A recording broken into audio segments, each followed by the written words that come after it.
guys, is you need to gather all the necessary tools and equipments before you proceed to the what? The skills or the return demonstration. You should know what are these tools and supplies and equipments there. And aside from that, support. Okay? Check for the preparation. If it is scanned, guys, you need to check for the expiration date. What else?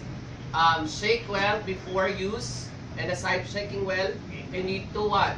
Set the room temperature. Okay, the what? Kasi galing to sa ref. And aside from that, okay, before pouring it over to your measuring cup, you need to clean the lid. Right? Another consideration in powdered formula, guys, same then, you need to check for the ratio of powdered milk or powdered preparation together with the water. And then aside from that, shake well and then room temperature again. Okay, next. For the hospital prepare, it should be 8 hours only. Okay, and then ask for the doctor's prescriptions then about the methods, what are the kinds, and also on how frequent would you feed the patients then. Hi, Mami. Good morning. I'll be your caregiver for today. My name is Jay. What is your name, Mami? Hi, Mrs. Smith. I'll be feeding you through your NGT then. Okay, good morning. How are you? Raise the bed. Mommy, I'll be raising your head part. So in a semi-founder's position in order for us to prevent any aspirations then while we are feeding them. Okay? So if the patient, guys, is asleep, it means you need to wake them up. Am I correct? Yes. Okay, adjust for proper positioning. Ma'am, I'll be adjusting you accordingly in 1, 2, 3. Okay. Put on the gloves. Do your hand washing. How are you, by the way, Mami? Oh, you're good? Hi, Mami. Daming pasyente. Okay, put on the gloves, guys. Ay, gusto ko nga kayo turuan din mag-lapping.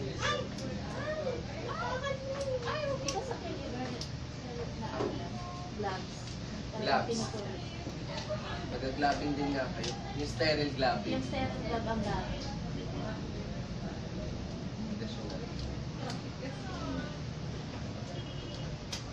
Okay? So that. Check.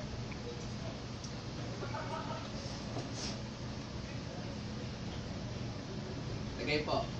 So, you need to check the proper placement by, Mommy, I'll be checking your proper placement po na NGT line.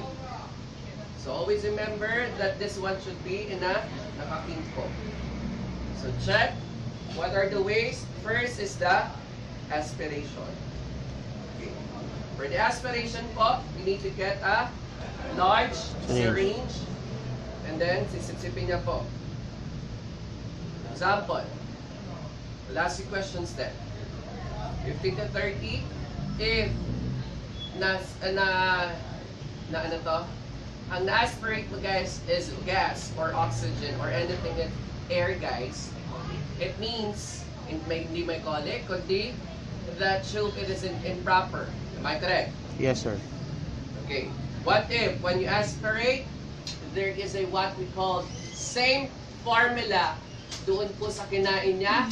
Ask. Check for the doctor's prescription. Check for the check niyo po yung pasyente, baka mamaya pinakain ng kamag-anak. Naintindihan po? Yes, sir. Yes. However, pag hindi po pinakain ng kamag-anak, and ask for the family members kung sino nagpakain, at wala po, but still, kung ano yung kinain niya, ibalik niyo po, and then report before you proceed to your feeding process. Naintindihan po ba? Yes, sir. It is because yung pasyente po ninyo baka hindi po na-dissolve ng pagkain, o may problem din po. Naintindihan po ba? Yes.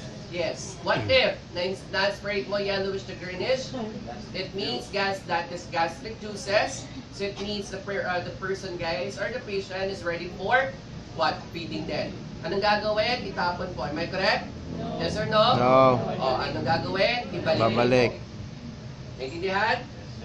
So the other way of what? Checking the preparation, guys, is the placement rather is through auscultation.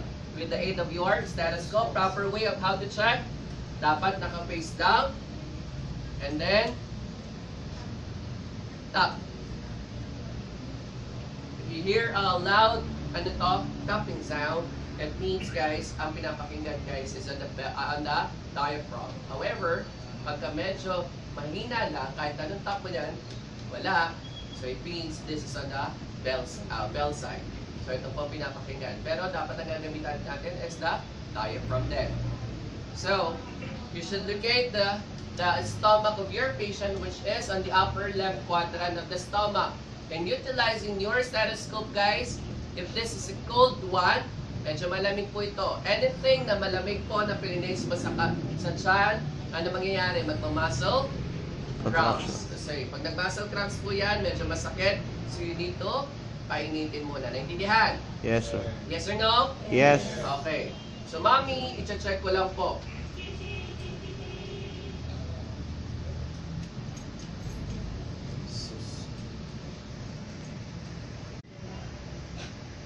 And then, maintain the 12 to 18 inches above the what? Stomach. So, I'll be checking on the upper quadrant. Okay? So, I'll need to introduce air. Yeah. If you hear a bubbling sound, it means, guys, the NGT line is on a proper placement. Aside from checking for the proper placement, guys, is you need to use an ultrasound or what? X-ray. So we determine already the placement of your NGT. It means, guys, the patient is ready for what? Feeding. Then. If the patient is ready for feeding, before you feed, you need to what? Okay. Kuha mo na ng water, 15 to 30 ml. Flashing. And then, clean the lid. And then pour over your preparations. Lagay po. Maintain.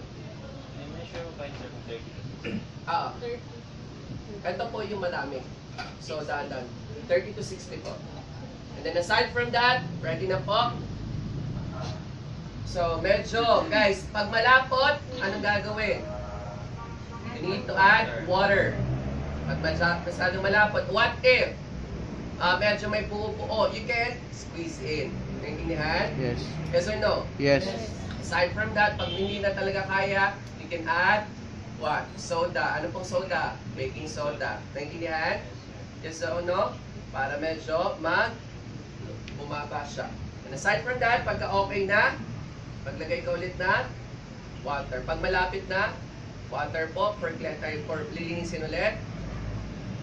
That's for termination. Okay? For termination, guys, and then balik ulit. Check. Mami, how are you po? So, mami, bago po natin kayo ilapag, i-maintain po muna natin ng 20 to 30 minutes na nakaganyan po kayong posisyon. Okay? Are we clear? Yes. And then, balik po ang gamit.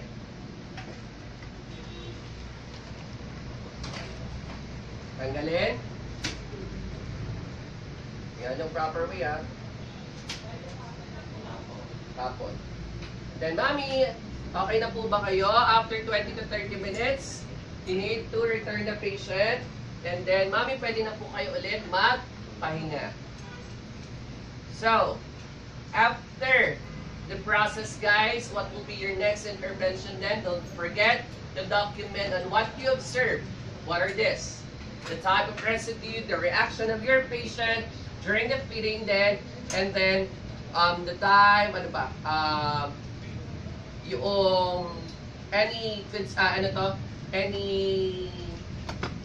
time, residue, tapos yung reaction ni patient, and then kung ano pa yung mga napansin mo during the feeding din. Naintindihan po ba? Yes, sir. And then don't forget to counter side.